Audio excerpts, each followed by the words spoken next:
ಎಲ್ರಿಗೂ ನಮಸ್ಕಾರ. ಕೆಡಿ ಸಿನಿಮಾನ ಮಾತುಗಳಲ್ಲಿ ಹೇಳಕ್ಕಾಗಲ್ಲ, ಅದನ್ನ ಬಂದು ಥಿಯೇಟರ್ ಅಲ್ಲೇ ಅನುಭವಿಸ್ಬೇಕು. ನಿಜವಾಗ್ಲು ಪ್ರೇಮ್ ಸರ್ ಶೋಮ್ಯಾನ್ಶಿಪ್ ಇಡೀ ಸಿನಿಮಾದಲ್ಲಿ ಕಣ್ ಮಿಟಿಕ್ಸ್ದೆ.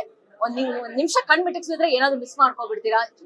ಅಮೇಸಿಂಗ್ ಅಂಡ್ ಪರ್ಫಾರ್ಮೆನ್ಸ್ ಬಗ್ಗೆ ಹೇಳ್ಬೇಕು ಅಂದ್ರೆ ಅರ್ಜುನ್ ಸರ್ಜಾ ಅವ್ರ ಇನ್ನೋಸೆನ್ಸ್ ಅವ್ರು ಹೇಗ್ ತರ್ತಾರೆ, ಆರ್ಟಿಸ್ಟ್ ಗಳು ಸಾಧ್ಯನೇ ಇಲ್ಲ. ಅಷ್ಟೊಂದು ಒಳ್ಳೆ innocence. And Ravichandra sir Chamu, Ramesh Aravind sir ಅಂತೂ ಅದ್ಭುತ ಅಂದ್ರೆ ಅದ್ಭುತ. ನಿಜವಾಗ್ಲೂ ಇದನ್ನ ಬಂದು ಸಿನಿಮಾಲ್ ಎಕ್ಸ್ಪೀರಿಯನ್ಸ್ ಮಾಡ್ಲೇಬೇಕು, ಒಂದ್ಸಲ ಅಲ್ಲ ಪದೇ ಪದೇ ಬಂದು ನೋಡ್ಬೇಕು ಅಂತ ಹೇಳಿದ್ರೆ it's an amazing film. And ನಾನಂತೂ KD 2 ಗೋಸ್ಕರ ಕಾಯ್ತಿದ್ದೀನಿ. Thank you so much. Thank you ಎಲ್ಲರೂ ದಯವಿಟ್ಟು ಒಂದು ಸಿನಿಮಾದಲ್ಲಿ ಥಿಯೇಟರ್ಸ್ ಅಲ್ಲಿ. Thank you so much. ಎಲ್ರಿಗೂ ನಮಸ್ಕಾರ. ಅಂಡ್ ಏನ್ ಹೇಳಿ ಈ ಸಿನಿಮಾ ಬಗ್ಗೆ ಅಂದ್ರೆ ಬರಕ್ಕಿಂತ ಮುಂಚೆ ಒಂದ್ 2-3 ರಿವ್ಯೂಸ್ ಬಂದಿತ್ತು, ಹಂಗಿದೆ ಹಿಂಗಿದೆ ಅಂತ. ಕೆಲವರು ಒಳ್ಳೇದಾಗಿ, ಕೆಲವರು ಬೇರೆ ಬೇರೆ ಏನೇನೋ ಹೇಳೋದು. ಬಟ್ ಇಲ್ಲಿಗೆ ಬಂದ್ಮೇಲೆ ಐ ಸ್ವೇರ್ ನಾನು ನಿಜ ಹೇಳ್ತಾ ಇದ್ದೀನಿ, ಒಂದು ಪ್ಯೂರ್ಲಿ ಕಮರ್ಷಿಯಲ್ ಮಾಡಕ್ಕೆ ಸಾಧ್ಯ ಆಗೋದು ಮೋಸ್ಟ್ಲಿ ಪ್ರೇಮ್ ಸರ್ ಬಿಟ್ರೆ.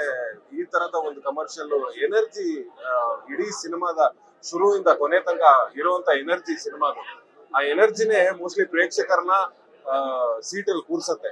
ಈ ತರದ ಒಂದು ಕಮರ್ಷಿಯಲ್ ಸಿನಿಮಾ ಮಾಡುವಂತ ನಿರ್ದೇಶಕರು ನಮ್ಮ ಕನ್ನಡ ಇಂಡಸ್ಟ್ರಿಯಲ್ಲಿ ಇದ್ದಾರೆ ಅನ್ನೋದಕ್ಕೆ ನಮಗ್ ಖುಷಿ ಆಗ್ತಿದೆ. ದಯವಿಟ್ಟು ಈ ಸಿನಿಮಾನ ಎಲ್ಲೂ ನೋಡಬೇಡಿ, ಥಿಯೇಟರ್ಗೆ ಬಂದು ನೋಡಿ. ಯಾಕೆ ಅಂದ್ರೆ ಇದು ಥಿಯೇಟರ್ ಎಕ್ಸ್ಪೀರಿಯನ್ಸ್ ಸಿನಿಮಾ. ಸೌಂಡ್ ನ ಕೂಡ ಅಷ್ಟು ಚೆನ್ನಾಗಿ ಡಿಸೈನ್ ಮಾಡಿದ್ದಾರೆ. ಅಂಡ್ ಕ್ಯಾಮ್ರಾ ವರ್ಕ್ ಆಗಿರ್ಬೋದು, ಫೈಟ್ಸ್ ಆಗಿರ್ಬೋದು, ಎಮೋಷನ್ಸ್ ಆಗಿರ್ಬೋದು, ಇವೆಲ್ಲವನ್ನೂ ಒಂದೇ ಒಟ್ಟಿಗೆ ಕ್ಯಾರಿ ಮಾಡಕ್ ಸಾಧ್ಯ ಆಗೋದು ಪ್ರೇಮ್ ಸರ್ ಹತ್ರ ಅನ್ಸುತ್ತೆ.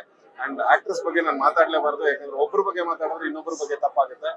ಎಲ್ಲರೂ ಅದ್ಭುತವಾಗಿ ಮಾಡಿದ್ದಾರೆ.